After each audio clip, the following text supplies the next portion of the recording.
Rapid revision polity part में आज हमारा टॉपिक स्टार्ट होता है संघीय कार्यपालिका। भारतीय संघ की कार्यपालिका शक्ति राष्ट्रपति में निहित है। आर्टिकल 53 में ऐसा बताया गया है। भारत में संसदीय व्यवस्था को अपनाया गया है क्योंकि मंत्रिपरिषद लोकसभा के प्रति उत्तरदायी है, अतः राष्ट्रपति नाम मात्र की कार्यपालिका है तथा प्रधानमंत्री व उसका मंत्रिमंडल वास्तविक कार्यपालिका है। अब आते हैं राष्ट्रपति। अनुच्छेद 52 यानी आर्टिकल 52 में बता रखा है राष्ट्रपति के बारे में। राष्ट्रपति देश का संवैधानिक प्रधान होता है। राष्ट्रपति भारत का प्रथम नागरिक कहलाता है। राष्ट्रपति पद की योग्यता संविधान के आर्टिकल 58 के अनुसार कोई व्यक्ति राष्ट्रपति होने योग्य तब होगा जब वह भारत का नागरिक हो, 35 वर्ष की आयु पूरी कर चुका हो, लोकसभा का सदस्य निर्वाचित होने की योग्यता रखता हो, चुनाव के समय लाभ का पद धारण नहीं करता हो।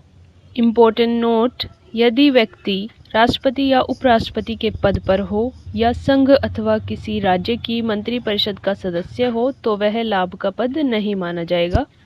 आर्टिकल 54 राष्ट्रपति के निर्वाचन के लिए निर्वाचक मंडल। इसमें राज्यसभा, लोकसभा और राज्यों की विधानसभाओं के निर्वाचित सदस्य रहते हैं। न्यूनतम व्यवस्था के अनुसार पुदुचेरी विधानसभा तथा दिल्ली की विधानसभा के निर्वाचित सदस्यों को भी सम्मिलित किया गया है।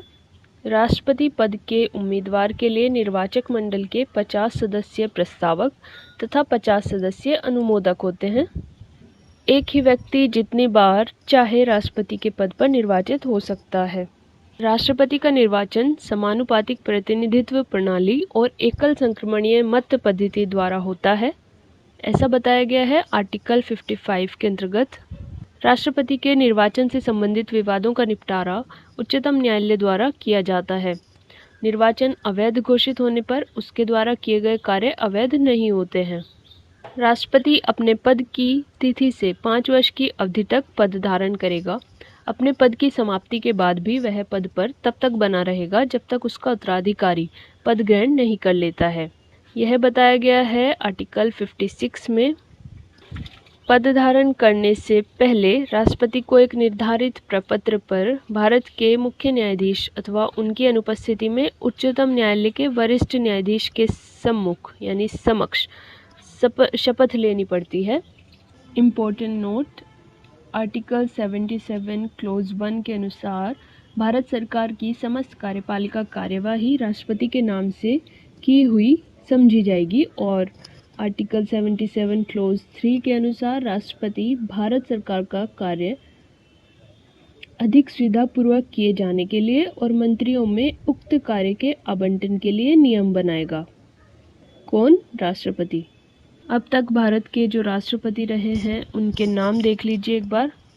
सबसे पहले थे डॉक्टर राजेंद्र प्रसाद, फिर doctor S Radhakrishnan, doctor Zakir Hussain, V V Giri, Fakhruddin Ali Ahmed, Shri Neelam Sanjiva Reddy, Shri Giani Zail Singh, Shri R Venkataraman, doctor Shankar Dayal Sharma, K R Narayanan, doctor APJ Abdul Kalam Azad, Shrimati Pratibha Patil, Shri Pranab Mukherjee, Ramnath Kovind. जो वीवी गिरी और मोहम्मद हिदायतुल्लाह और BD जनी थे वो केवल कार्यवाहक राष्ट्रपति के पद पर थे। राष्ट्रपति निम्न दशाओं में 5 वर्ष से पहले भी त्यागपत्र दे सकता है। उपराष्ट्रपति को संबंधित अपने त्यागपत्र द्वारा यह त्यागपत्र उपराष्ट्रपति को संबोधित किया जाएगा जो इसकी सूचना लोकसभा के अध्यक्ष को देगा। आर्टिकल 56 क्लोज 2 में बता रखा है ये। अब आर्टिकल 61 यानी अनुच्छेद 61 क्या कहता है? महाभियोग द्वारा हटाए जाने पर। महाभियोग के लिए केवल एक ही आधार है जो आर्टिकल 61 क्लोज 1 में उल्लिखित है, वह है संविधान का अतिक्रमण। राष्ट्रपति पर महाभियोग: राष्ट्रपति द्वारा संविधान के प्रावधानों के उल्लंघन पर संसद के किसी सदन द्वारा उस पर महाभियोग लगाया जा सकता है, परंतु इसके लिए आवश्यक है कि राष्ट्रपति को 14 दिन पहले लिखित सूचना दी जाए जिस पर उस सदन के 1/4 सदस्यों के हस्ताक्षर हों। संसद के उस सदन जिसमें महाभियोग का प्रस्ताव पेश है के 2/3 सदस्यों द्वारा पारित कर देने पर प्रस्ताव दूसरे सदन में जाएगा, तब दूसरा सदन राष्ट्रपति पर लगाए गए आरोपों की जांच करेगा या कराएगा, और ऐसी जांच में राष्ट्रपति के ऊपर लगाए गए आरोपों को सिद्ध करने वाला प्रस्ताव 2/3 बहुमत से पारित हो जाता है, तब राष्ट्रपति पर महाभियोग की प्रक्रिया पूरी समझी जाएगी और उसी तिथि से राष्ट्रपति को पदत्याग करना होगा। राष्ट्रपति की रिक्ति को 6 महीने के अंदर भरना होता है, विदिन 6 मंथ्स। जब राष्ट्रपति पद की रिक्ति पदावधि यानी कि 5 वर्ष की समाप्ति से हुई है तो निर्वाचन पदावधि की समाप्ति के पहले ही कर लिया जाएगा, ऐसा बोलता है अनुच्छेद 62 का खंड 1। किंतु यदि उसे पूरा करने में कोई विलंब हो जाता है तो राज अंतराल न होने पाए, इसलिए यह उपबंध है कि राष्ट्रपति अपने पद की अवधि समाप्त हो जाने पर भी तब तक पद पर बना रहेगा जब तक उसका उत्तराधिकारी पद धारण नहीं कर लेता है, जैसे कि हमने पढ़ा अनुच्छेद 56 के अंतर्गत। ऐसी दशा में उपराष्ट्रपति राष्ट्रपति के रूप में कार्य नहीं कर सकेगा। ओके। अन्य आकस्मिकताओं में राष्ट्रपति के कृत्यों का निर्वहन, ये प्रोविजन दे रखा है आर्टिकल 70 में। यानी अगर कोई आकस्मिक स्थिति आ गई है तो राष्ट्रपति के कृत्यों को कौन निर्वह करेगा। जब राष्ट्रपति और उपराष्ट्रपति दोनों का पद रिक्त हो तो ऐसी आकस्मिकताओं में अनुच्छेद 70 राष्ट्रपति के कृत्यों का निर्वहन का उपबंध करता है। इसके अनुसार संसद जैसा उचित समझे वैसा उपबंध कर सकती है। इसी उद्देश्य से संसद ने राष्ट्रपति उत्तराधिकार अधिनियम 1969 ईस्वी पारित किया है, जो यह उपबंधित करता है कि राष्ट्रपति उपराष्ट्रपति यदि उपराष्ट्रपति भी किसी कारणवश उपलब्ध नहीं है तो उच्चतम न्यायालय के मुख्य न्यायाधीश या उसके नहीं रहने पर उसी न्यायालय के वरिष्ठतम न्यायाधीश जो उस समय उपलब्ध हो राष्ट्रपति के कृत्यों को संपादित करेगा। राष्ट्रपति के वेतन और भत्ते। राष्ट्रपति का मासिक वेतन 5 लाख रुपया है।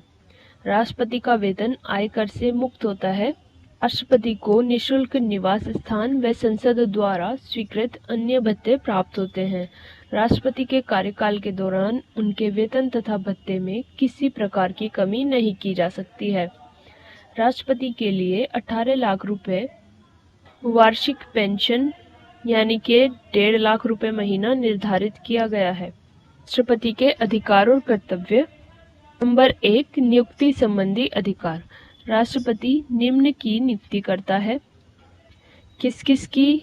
भारत का प्रधानमंत्री की सलाह पर मंत्रिपरिषद के अन्य सदस्यों, सर्वोच्च और उच्च न्यायालय के मुख्य न्यायाधीशों, भारत के नियंत्रक और महालेखा परीक्षक, राज्यों के राज्यपाल, मुख्य चुनाव आयुक्त और अन्य चुनाव आयुक्त, भारत के महान्यायवादी, राज्यों के मध्य समन्वय के लिए अंतरजातीय परिषद के सदस्य, संघीय लोक सेवा आयोग के अध्यक्ष और अन्य सदस्यों,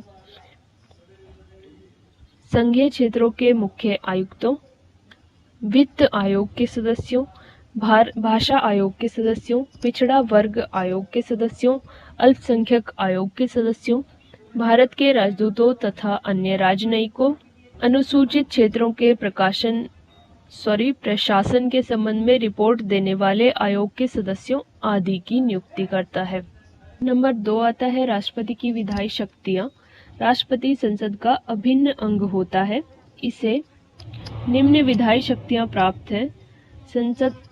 संसद के सत्र को आहूत करने, सत्रावसान करने तथा लोकसभा भंग करने संबंधी अधिकार, संसद के एक सदन में या एक साथ सम्मिलित रूप से दोनों सदनों में अभिभाषण करने की शक्ति, लोकसभा के लिए प्रत्येक साधारण निर्वाचन के पश्चात प्रथम सत्र के प्रारंभ में और प्रथम वर्ष के प्रथम सत्र के आरंभ में प्रत्येक वर्ष के प्रथम सत्र के आरंभ में सम्मिलित रूप से संसद में अभिभाषण करने की शक्ति, संसद द्वारा पारित विधेयक राष्ट्रपति के अनुमोदन के बाद ही कानून बनता है। संसद में निम्न विधेयक को पेश करने के लिए राष्ट्रपति की पूर्व सहमति आवश्यक है। कब?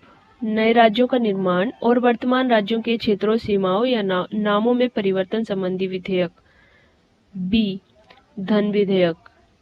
सी, संचित निधि में व्यय करने वाले विधेयक। डी, ऐसे कराधान पर जिसमें राज्य हित जुड़े हैं प्रभाव डालने वाले विधेयक।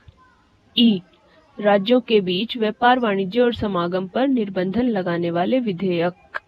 यदि किसी साधारण विधेयक पर दोनों सदनों में कोई असहमति है तो उसे सुलझाने के लिए राष्ट्रपति दोनों सदनों की संयुक्त बैठक बुला सकता है, अनुच्छेद 108 के अंतर्गत। इम्पोर्टेंट नोट है, किसी अनुदान की मांग राष्ट्रपति की सिफारिश पर ही की जाएगी, अन्यथा नहीं। ये बताया गया है अनुच्छेद 113 का खंड 3 में। अब राष्ट्रपति का तीसरा अधिकार है संसद सदस्यों के मनोनयन का अधिकार, जिसे कि हम नेक्स्ट वीडियो में स्टार्ट करते हैं। Thank you.